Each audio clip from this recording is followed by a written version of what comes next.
10장 32절에서 34절 말씀 제가 읽어드리도록 하겠습니다.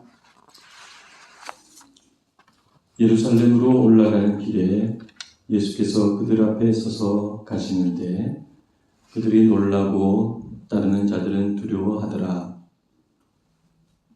이에 다시 12제자를 들이시고 자기가 당할 일을 말씀하여 이르시되 보라, 우리가 예루살렘에 올라가노니 인자가 대제사장들과 서기관들에게 넘겨지매 그들이 죽이기로 결의하고 이방인들에게 넘겨주겠고 그들은 능욕하며 침뱉으며 채찍질하고 죽일 것이나 그는 3일 만에 살아나리라 하시니라. 아멘. 네, 오늘 이 말씀을 가지고 마가복음의 구조 두 번째 시간 가지도록 하겠습니다. 우리는 지난주에 마가복음의 구조에 대해 여러 가지로 살펴보았습니다. 왜 마가복음의 구조가 단순한지, 왜 마가복음에는 예수님의 탄생 기사가 빠져 있는지, 또 왜 마가복음의 부활 기사는 그렇게 짧은지, 이런 내용을 살펴보았습니다. 그리고 마가복음의 구조에 대해서는 마가복음 전체를 두 부분으로 나눌 수 있고 또 세 부분으로 나눌 수도 있다. 그런 내용도 살펴보았습니다. 그리고 마지막으로 마가복음은 갈릴리에서 예루살렘까지 직선적인 그런 이야기 구조를 가지고 있다는 사실도 살펴보았습니다. 그러면 이와 같은 마가복음의 전체 구조를 통해서 우리가 어떤 은혜와 교훈을 받을 수가 있을까요? 전체 구조를 통해서 예수님의 생애를 가만히 우리가 생각을 해보면 여러 가지가 있겠지만 한 가지 뚜렷한 예수님의 모습이 발견됩니다. 그것은 바로 예루살렘으로 올라가시는 예수님입니다. 갈릴리에서부터 예루살렘까지. 마가는 마가복음의 이와 같은 구조를 통해 바로 이와 같은 예수님의 모습을 강조하고 있는 것입니다. 예루살렘으로 올라가시는 예수님. 예루살렘은 예수님 생애의 절정이라 할 수 있는 장소입니다.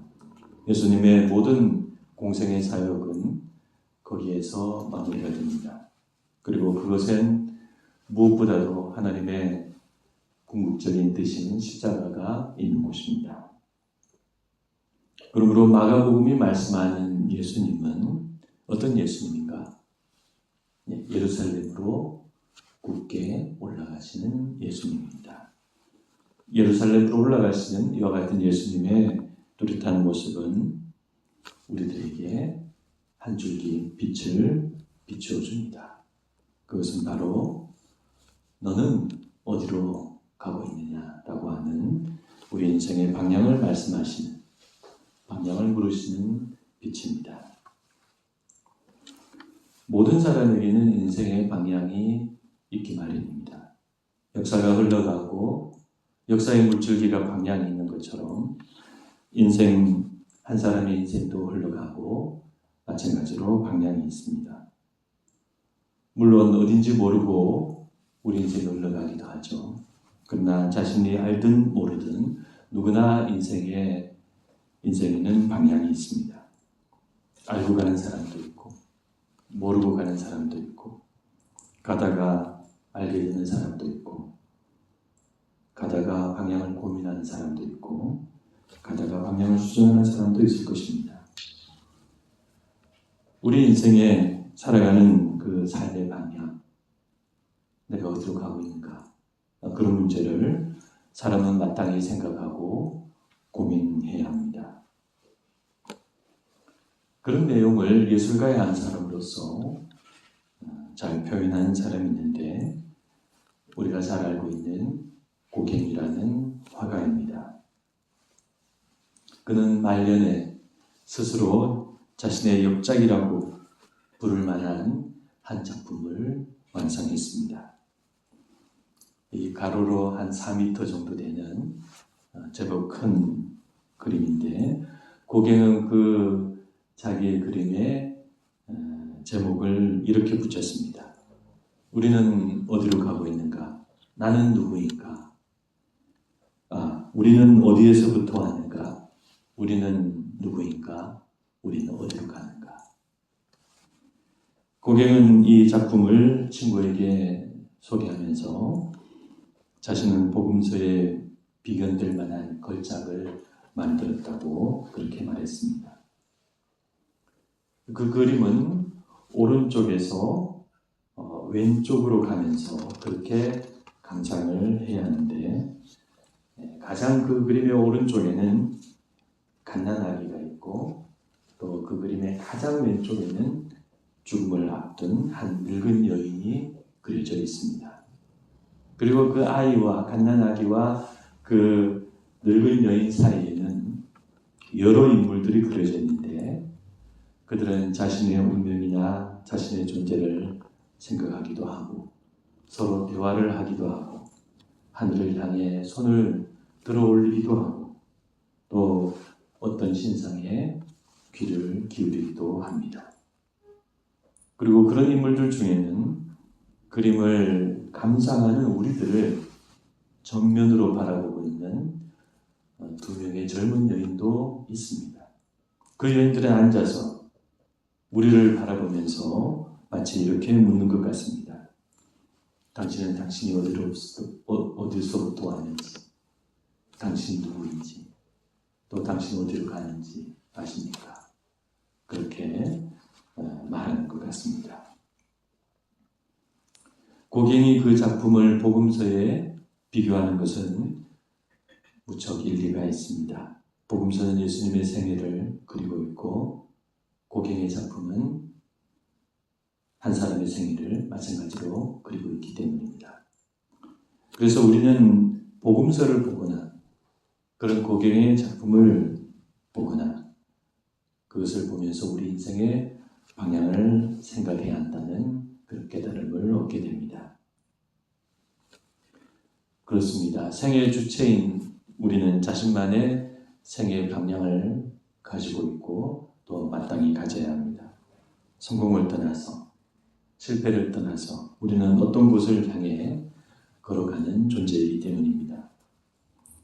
이런 점에서 우리는 자신의 인생에 분명한 방향을 가지고 있고 또 그리고 그런 분명한 방향을 향해서 용기 있게 걸어가는 사람을 훌륭한 사람이라고 생각합니다. 여러분 백종원 씨를 잘 아시죠? 네, 사업으로도 성공하시고 또 방송에도 늘 자주 나오시고 그런데 그분이 지금처럼 유명해지기 전에 VJ 특공대라고 하는 프로그램에 잠깐 나온 적이 있습니다.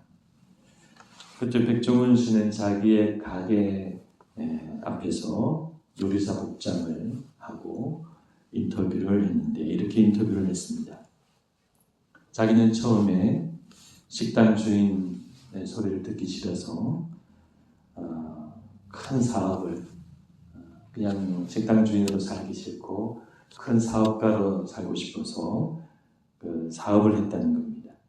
그런데 IMF 때 건축 사업에 뛰어들었다가 망하고 크게 빚을 졌는데 그때 자기가 망하고 나서 드는 생각이 돈을 벌어야 되겠다. 당장 빚을 갚아야 되겠다. 이런 생각이 들기보다는 어떻게든 내가 살아봐야 되겠다. 그런 생각이 들었다고 합니다.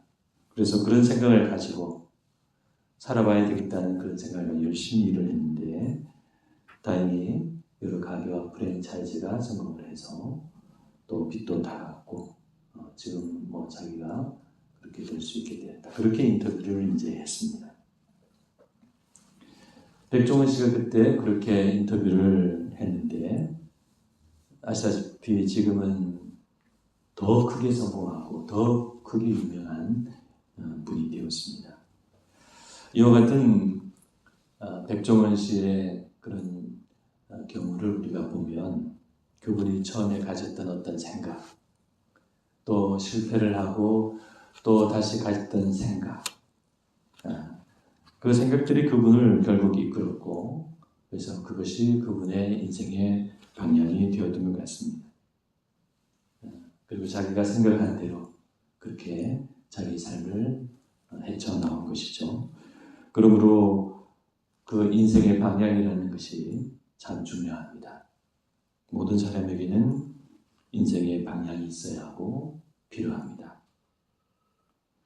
그런데 제가 궁극적으로 말씀드리고자 하는 인생의 방향은 어떤 직업이나 일이나 성공이나 큰 재산을 모으는 것 같은 그런 것이 아니라 바로 영적인 방향입니다. 우리는 예수님을 믿기 전이나 믿은 후이나 하는 일은 똑같습니다. 살아가는 겉모습은 비슷합니다. 사업가였던 분은 예수님을 믿어도 사업가로 살고, 선생님인 분은 예수님을 믿어도 선생님으로 살아갑니다. 정치인은 계속 정치인으로 살아가게 되죠. 예수님을 믿어도 우리 삶의 겉모습은 별로 달라지는 것이 없습니다. 그러나 예수님을 우리가 믿으면 영적인 차원에서 우리 안에는 새로운 방향이 생기게 됩니다. 그리고 그것은 우리 안에서 자라게 되고, 그리고 그것은 결국 우리 삶의 눈에 보이는 뚜렷한 방향을 가져오게 됩니다. 예루살렘을 향해 올라가시던 예수님처럼 우리도 뚜렷한 영적인 방향을 가진 사람이 되는 것입니다. 저는 우리가 예수를 한 사람이 믿으면 우리 삶의 새로운 방향과 나만의 예루살렘이 생긴다고 믿습니다. 삶의 겉모습은 별로 달라지지 않아도 반드시 그 사람에게는 새로운 방향이 생깁니다. 사업을 해도 그 사업의 목적과 의미가 달라지고, 직장을 다녀도 직장을 다니는 의미와 목적이 달라지고, 무슨 일을 하든 그렇게 의미와 목적이 달라지는 것입니다. 그것은 우리 안에 이루어지는 영적인 새로운 방향입니다. 부족한 저도 예수님을 만나고 선교단체 사역을 하고 신학을 하는 동안 그와 같은 새로운 방향이 생겼습니다.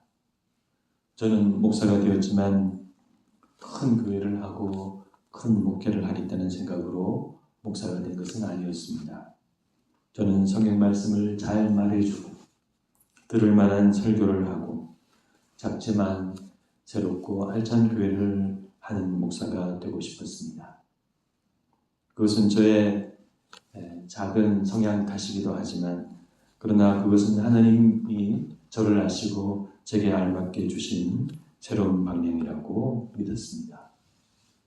그래서 그 이름처럼 뚜레 핀 작은 꽃 같은 그 꽃들이 모여있는 그런 교회를 지향했고, 그 교회를 거쳐서 지금 이렇게 뚜레 핀 믿음 찬교회로 오게 되었습니다.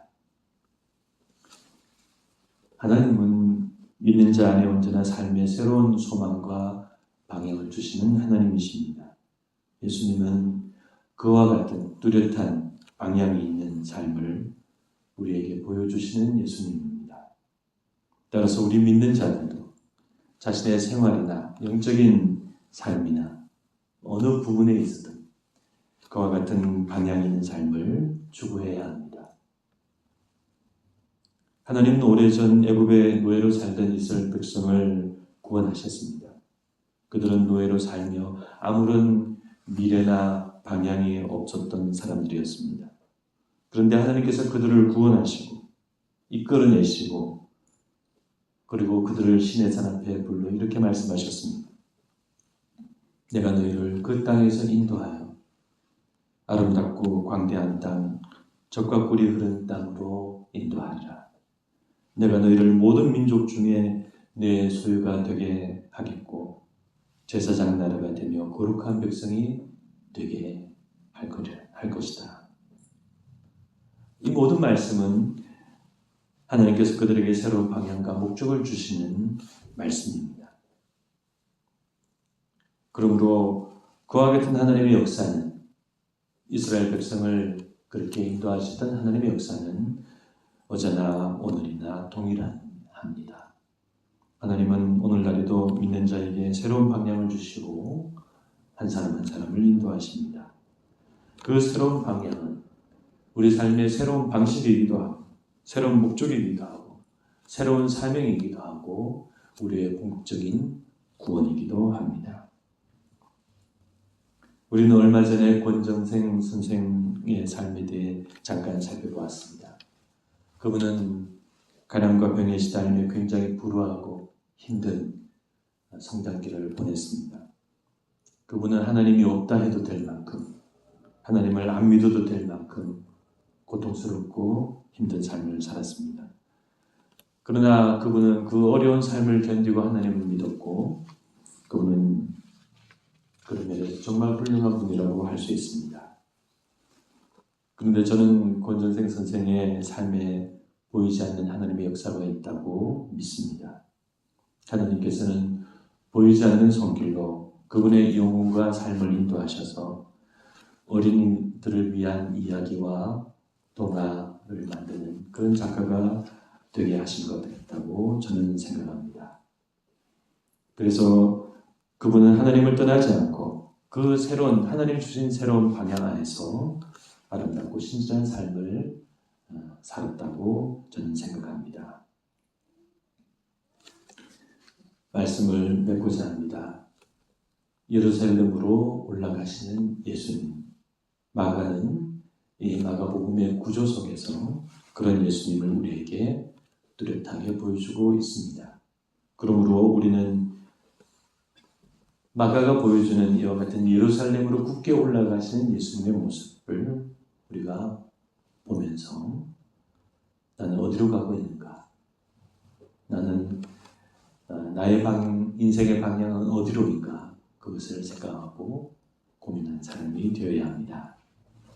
그래서 우리는 하루살이처럼 눈앞에 목전의 것만 보며 살아가는 사람이 아니라 예수님처럼 나의 예루살렘을 향하여서 그것을 바라보고 나아가는 영적인 사람이 되어야 하겠습니다. 아무쪼록 그런 믿음과 소망을 가지신 여러분들을 하나님께서 늘 사랑과 은총으로 인도해 주시길 간절히 기도드립니다. 네, 기도하시겠습니다.